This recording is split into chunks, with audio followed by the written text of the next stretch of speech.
Hey, how's it going, everybody? It's RC Maxwell here for the Back to 12 podcast. And in today's video, we'll talk about Joey McGuire and what he said during his bye-week press conference for the Red Raiders when it comes to the quarterback position. We'll also hand out first half awards in terms of team MVP, breakout player on offense, and breakout player on defense. We'll also talk about, what's been going on in Texas Tech athletics is there's a pretty big volleyball matchup on campus on Wednesday, October 12th, where Texas Tech volleyball will welcome in the Oklahoma Sooners. We'll also update you on women's golf as well. But let's jump into it when it comes to Texas Tech volleyball because, they had some milestones happen, even in their loss to the Horned Frogs in TCU on last Saturday. And now you look at it, and some pretty big ones as Brooke Candace passed the 1,000 career kill mark. Congratulations to her. That's 10th all-time in program history. Carrington Jones passed the 300 career block mark. She had 7 blocks in that performance. And in the same match, Kenan Sauer recorded her team-leading 10th double-double, and Caitlin Duggan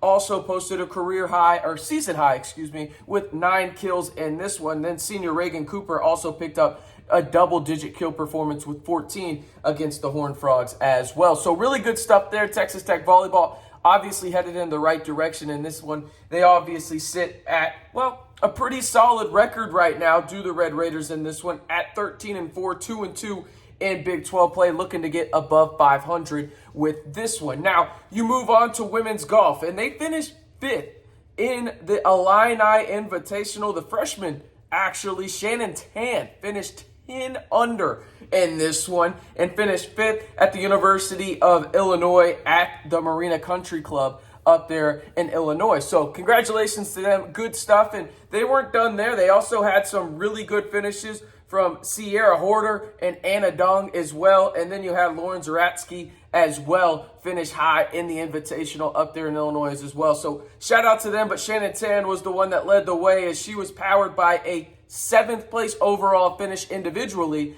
And the Red Raiders finished 5th in that one up in Illinois. Now, when it comes to football and the games being played, there was an announcement when it came to the homecoming game. Yes, against West Virginia here in 2 weeks after the bye for Texas Tech. That will be a 2 p.m. Central Time kickoff, and it will take place on either FS1 or FS2 to be determined later on. But the homecoming game will take place on Fox Sports 1, Fox Sports 2, depending on where they want to do it. They can flex it, can Fox Sports, but it will take place with the kickoff at 2 p.m. Now, let's get into the crux of the show because Joey McGuire had some interesting comments when it came down to the quarterback position. Tyler Shough has been participating in practice, as has Donovan Smith, Behren Morton as well. But the main one here is the takeaway from Tyler Shough, where he has been participating. He hasn't been medically cleared in terms of going into a game or anything like that. They'll wait for that until next Monday, but he has been practicing. He's been medically cleared to practice. Obviously, you don't get hit if you're the quarterback, but he's making all the throws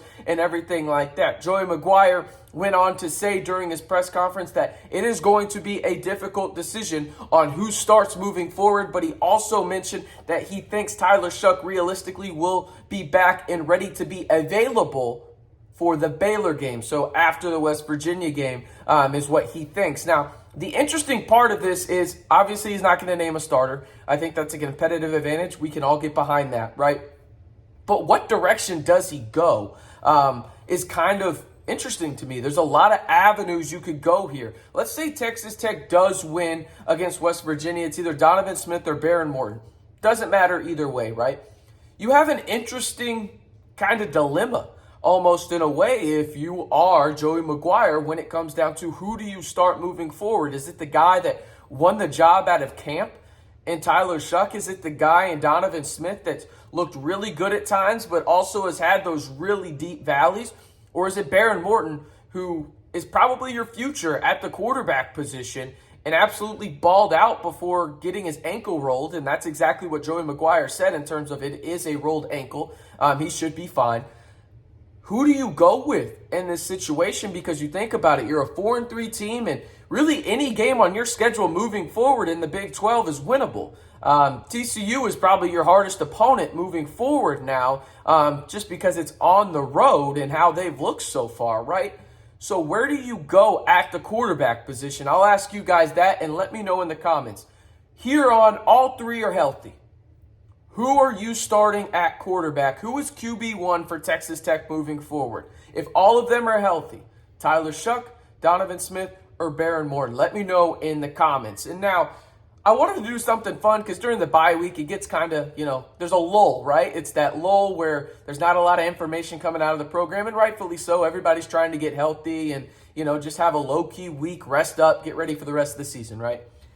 Well, I wanted to do team MVP and then breakout players on each side of the football so far for Texas Tech this year. We'll start with team MVP.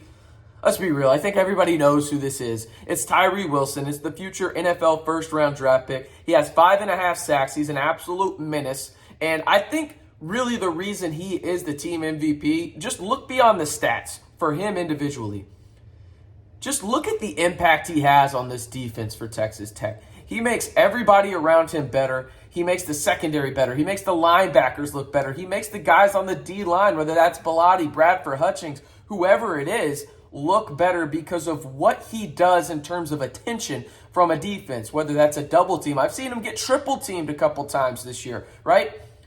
He brings so much attention that it allows the others to really show their talents on the defense and have a better chance to succeed. He's a very big difference maker, and I think he's really helped Texas Tech's defense take that next step. Tyree Wilson is that guy. I mean, you could argue he is the best defensive player in the Big 12. Now, there's other guys, whether that's on Oklahoma State, Kansas State, Texas, whatever it is, that have an argument for that. But Tyree Wilson deserves to be firmly in that conversation. And that's why I've got him as the team MVP for Texas Tech. Now, looking on the offensive side, this is where I think things got a little interesting for me because I think there's a multitude of ways you could go. But I thought it was the most fair to go the receiving route because we didn't know what to expect from this receiving group. And now, halfway through the season, a guy has emerged in terms of who has been the breakout, and that's Duran Bradley. You look at his stats, 24 catches, 317 yards, 13.2 a catch. He has 3 touchdowns to lead the entire receiving corps right there. He really has proven to be that guy on the outside. Now, it's been sporadic, right? He hasn't done it consistently, but when he has the ball in his hands, good things happen. And now Texas Tech has spread the wealth. As I mentioned, you look at it in terms of receiving and stuff like that. It's kind of crazy how many guys have double-digit catches for Texas Tech. I'm going to list off all of them for you. You ready for this? J.J. Sparkman, 1. Thompson, 2. Loic Fungi, 3. Nehemiah Martinez, 4. Taj Brooks, 5. Trey Cleveland, 19, 6. Xavier White, 7 with 23. Duran Bradley, 24, 8. And then you have Miles Price with 31 at 9. You have 9 guys at the midway point through the year with double-digit catches. Nobody else in the Big 12 comes close to that. I can tell you that right now. That is unbelievable, but I think Bradley is living up to that expectation that we had when he came to campus in terms of, hey, can he be that guy on the outside? I think he can be. He needs to be a little bit more consistent with it, but I think you can say that about a lot of the wide receivers that Texas Tech has, and that's really not all his fault either. But I think Duran Bradley, and another guy I want to throw in here too in terms of an honorable mention is Trey Cleveland. Trey Cleveland has taken that next step, ladies and gentlemen. He is that guy on the outside that I think either of these 3 quarterbacks can trust when it comes to 50-50 balls and down the field. And I don't even know if they're 50-50 balls anymore. I mean, it's kind of like 75-25, and Trey's got the advantage, it feels like, on a lot of these deep route passes that are just kind of jump balls. So really like those 2 guys in the wide receiver core. And I'll be honest with you, on the defensive side, we'll transition there. I had a little bit of a cop-out, and I picked 2 guys. But the breakout players on defense for me, you can't pick a Tyree Wilson, obviously, but are Malik Dunlap and Rashad Williams.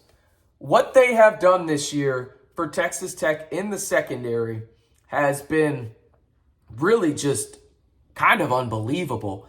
You look at their stats. You don't like your corners to have a lot of tackles, okay? They don't have a lot of tackles. They have 15 and 12 respectively. Rashad leads it with 15, Dunlap with 12, right?